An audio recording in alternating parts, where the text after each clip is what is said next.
السلام عليكم. سحر وشعوذة وقتل وسطو مسلح وابتزاز وتصوير العائلات، وش هذا؟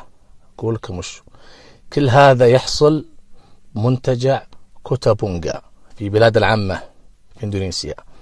الكلام مو كلامي أبدا، هذا كلام سعادة سفيرنا في إندونيسيا. شوف الكلام وارجع لكم.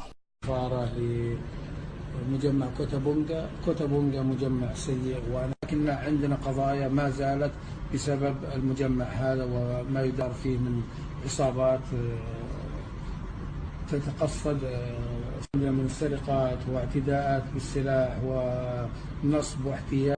وساعات السفير قالها بالفم المليان، وللأسف انه فيه مستثمرين للأسف داخل السعودية بيروجون المنتجع هذا لأنهم مستثمرين وينفعهم ومصلحتهم، ولأن المنتجع هذا أسعاره قليلة أو زهيدة. تحملون شوي. وسحر وأشياء كثيرة يمكن أتمنى أن ما تحصل لي سعودية، فأنا أحذر منه ولا زلت أحذر، ومن يدافع عنه هذا إما له مصالح أو له مواقع هناك استثمارية. أنا أحذر. أنا أتمنى من السعوديين ما يقبل أو يقدم على موضوع الزواج. يمكن يجيك واحد مطفي النور يقول يا عبد الكريم هذا المقطع قديم ولا كذا. المقطع سووا معه مداخلة تليفونية قناة روتانا خليجية، شوفه اللي هي ب2 يناير 2018.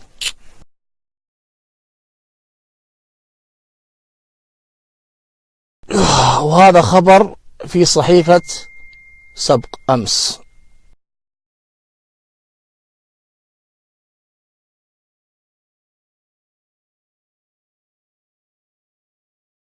أخيرا وليس آخرا، شكر وتقدير لسعادة السفير في إندونيسيا أسامة الشعيبي، شكر وتقدير لك وفوق راسي يا الشيخ. وآسف على الإطالة بهالسنابات، لأني عودتكم دائما أني ما أجيب لكم شيء إلا أنا متحقق منه 100%، حتى لو كان ذلك على حساب طول السنابات.